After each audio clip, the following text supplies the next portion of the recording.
Hello everyone, Kurt Olfer here, and welcome back to another episode from Hope Federal Labs. Today we continue on with Fiore's sword in two hands, and we'll be looking at the next guard within the Getty that he writes out, which is the Posta di Fenestra. Now the Posta di Fenestra is an unstable guard, an instabile posta, guardia if you will, and it projects threat towards an opponent. He writes in there in regards to what it's capable of doing as far as being able to exchange thrusts, contend with upper and lower guards that you're facing off against, and it could be able to transition and sweep to and through of different directions. Interestingly enough, right here, when we look at it, it also potentially could be a position that is held. Again, it is unstable, so it may be projection to move to and through, which allows for us to play different areas and use different concepts such as the colpo volano, which is a rolling off play, which allows us to strike an opponent after we've met with a parry or a blow. And it is very dynamic in that regard. So with that being the case here, before I get too far into it, let's take a look at what this position has to offer us. So this week we're going to be looking at the Posta Fenestra, and we're going to talk about, again, some of the pieces about this, how we make this structurally here, by looking at the initial positions with an Abrazare and pushing out into the structure when we talk about adding on the different tools of war. We're going to also be talking about here some other things here that are also very interesting. We'll talk about later on the manual. Because interestingly enough, this is one of the few examples within the manual, in my opinion, where we get the depiction of this posta and it's reciprocal, i.e. the left side. We know it exists because Fiore talks about it being as a way of being able to go against a thrown device. It's not depicted here, but it is the only position right now that we are aware of in there where it talks about being able to go on both sides. So we're going to talk about that right here when it comes on to the Posta Fenestra. Before we get too crazy about this right here, Posta Fenestra itself, once again, utilizes the structures, in my opinion, of posta frontale, and we're utilizing multistabile. So I'm now playing forward and back with this right here, right? If I am in that, I turn back. Here, I'm turning here. But you'll notice here, once again, my hands are up. I have my arms underneath me like this. I'm not above. Everything here is in a low position. One of the reasons why I think for this way we're not coming up, like you might see in some of the other positions in German manuscripts, is because doing this right here out of armor makes a lot of sense. However, if you are in armor, this right here, that's a lot to contend with, and it makes a lot more sense to keep everything tight. So I once again optimize the defense of the body with the sword.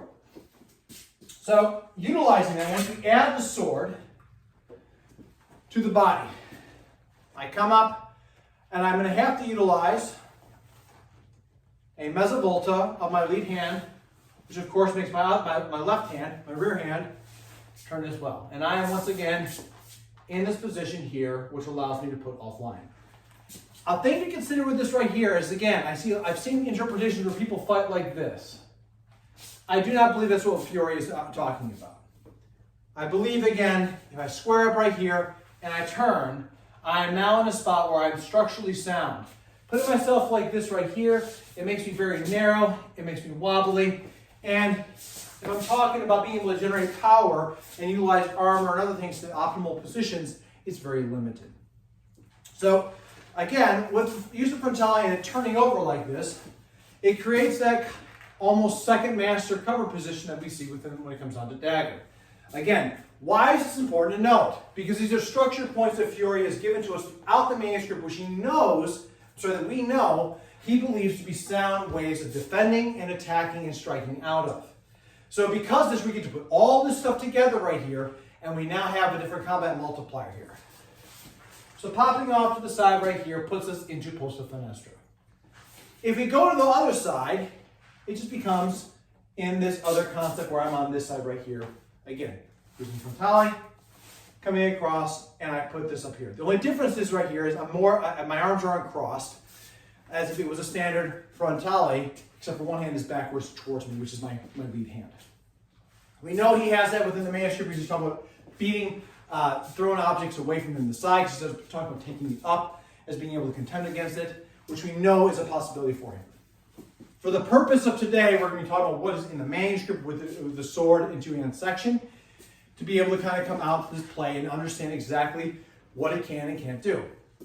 Posta di Fenestra is labeled as instabile. Again, if we talked about before, making this position, it pulls me up into a direction. If I go really slow with it, of course, I'm holding myself right here. And I don't really go with the weight like I did a moment ago. By just making this position, though, one thing that happens is the weight of the sword pulls me in this direction if I let go of my muscular strength. Again, unstable. It also means I'm muscularly tense up here, and I have to be, and I'm unstable in that concept. Everything is off kilter. It makes things difficult for me to move, but not impossible. Why is this important to note? It's because if something's unstable versus stable, it's ways to be able to break and move against somebody. So let's talk a little more about this right here. Coming across into Fenestra, it talks about how it can exchange and it can contend with high and low guards. This makes a lot of sense. If I'm here, anything that comes low has to come up to me, which I can exchange with a volta stabile and a turn of the sword. If they're high on this right here, I can transition into other positions which allow me to deal with contended blows. I can come across into a posta frontale to cover and then strike to the other side. I also have the ability to come around and strike with this position, and I can certainly come up underneath and whip through coda longa, to Portaferro, and then up into posta longa using the false shot. All those positions right there are very important because what they allow us to do is they allow us to contend, as he says, above and below. And there are many more which we can utilize for this. The point being right here is to look at just the base concept demographics of what this position is and how we can use it to different areas. Another thing in which Fiore tells us about this is essentially this position here may assume one position and transition to an attack with another. Which again, to me, it tells me I might go here and then turn across. It feels very much so what he's saying here. The spirit of that is to charge back here. It's very cocked back. This right here is no different than being up in here on somebody. So I might jab and strike in. I have a way of keeping this level at someone's face. I can also thrust and strike to the other side. Thrust and strike. And of course, you can utilize any line that you depict off of that. Because essentially, by coming in here, extending, turning, I am now moving into posta di donna, which allows me to strike to and through on other concepts. So that's the big part about this right here. And again, it can break and it can exchange.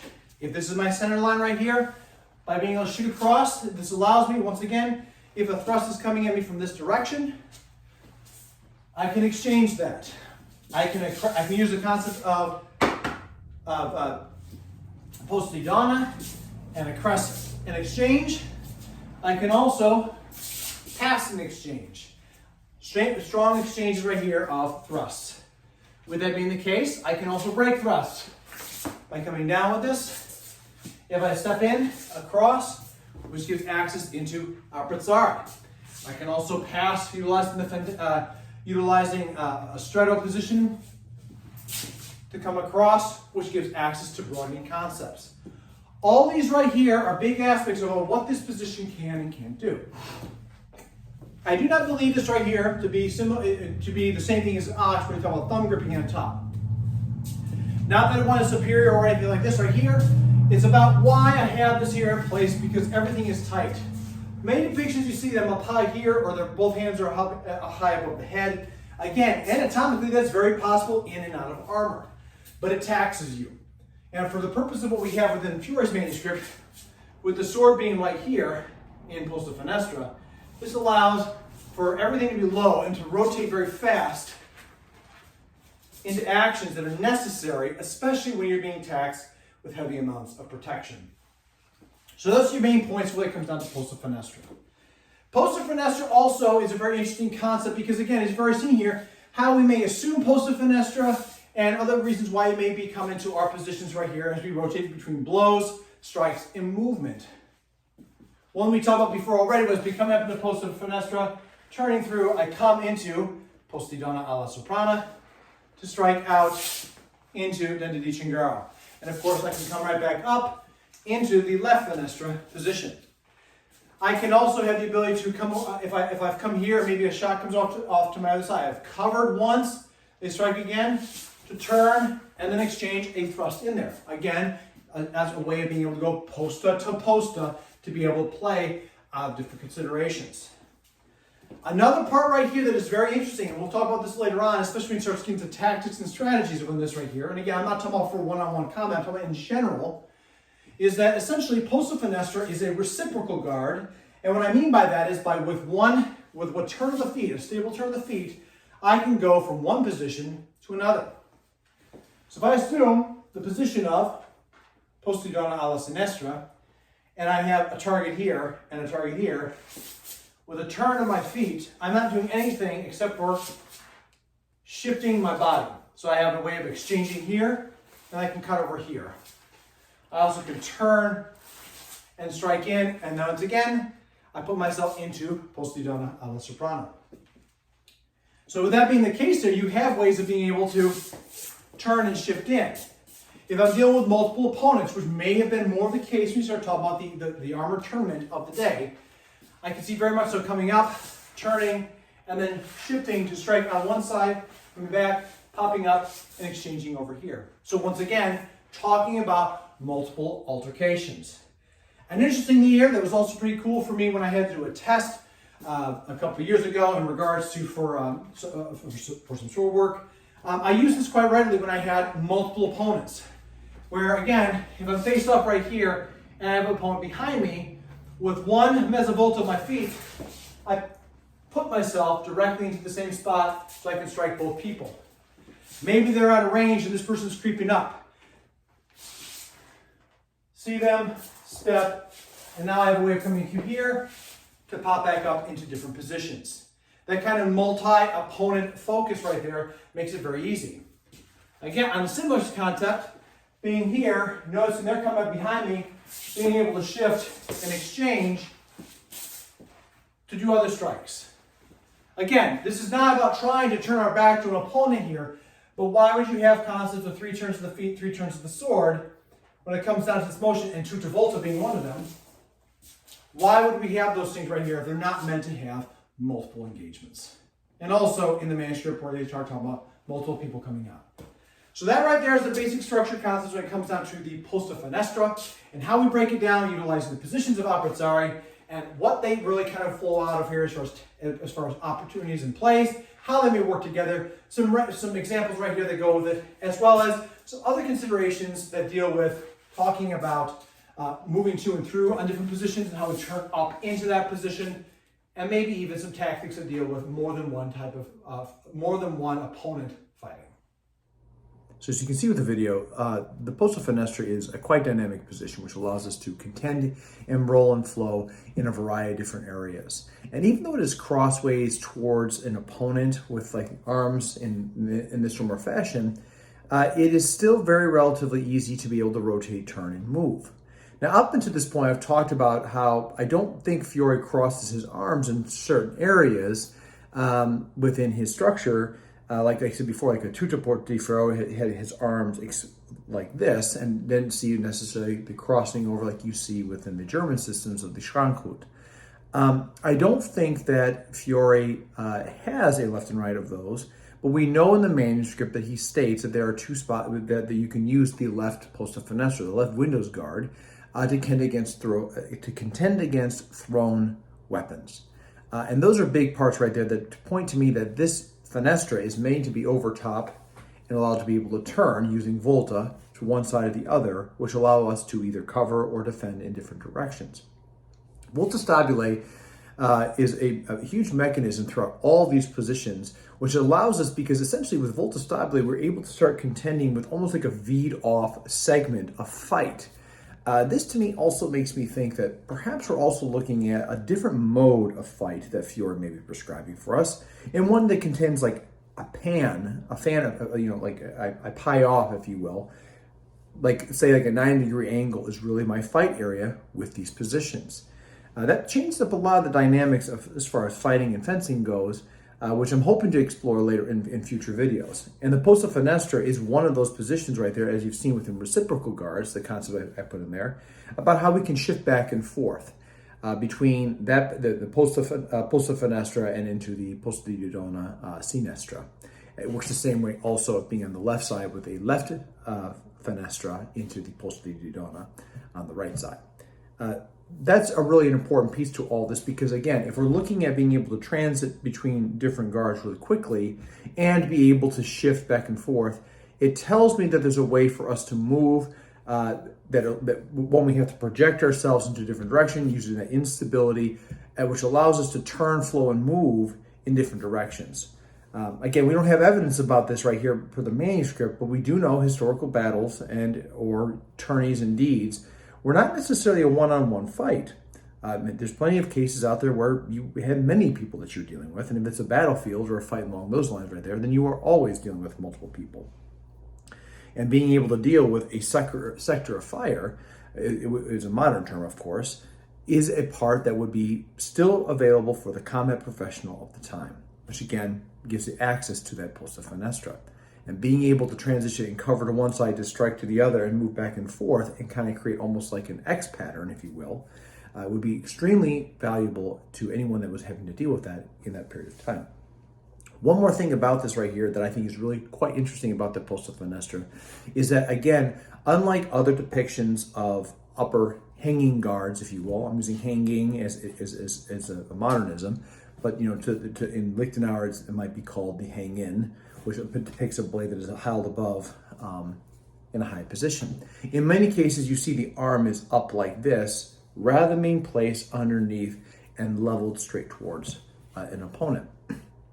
To me, this is a very significant part that also lets me, once again, it tells me that these are positions that are good in and out of armor, because if you've ever worn any type of arm harness, arm structure, anything whatsoever, it gets kind of weighted and bogged down depending on where you're pointed to, mailed to your soft kit underneath there and whatnot. And that has a huge factor about how high you can get the arms up in position to be able to do certain things. Because the arms are at this level right here in a frontale structure, it looks to me also that this is one that would be beneficial both in armor and out of armor. And that the Maestro wrote it this way because he's showing that anatomically you have to stand that way. So again, just more food for thought about this incredible position. So with that being the case here, everybody, that's going to wrap up this video. Again, quick down and dirty about this position. Again, he's got some tactical considerations that maybe not everyone has put into the mind before. I know I certainly always didn't necessarily think about having my arms up and down like this until I had armor on. And that in itself was a major change for what I could and couldn't do within that type of martial practice. So again, kind of curious what your thoughts are out there. To my viewers and subscribers, thank you for tuning in. Please continue to share this with friends and family out there. We'd love to have this channel grow and be able to share in this adventure of the 14th century of arms. And that's not possible without you doing so. So again, like, subscribe, hit that bell for notifications, and leave a comment below to let me know what your thoughts are. And until next time, everybody, as always, please stay safe out there, train well, and fight on. I'll see you all soon.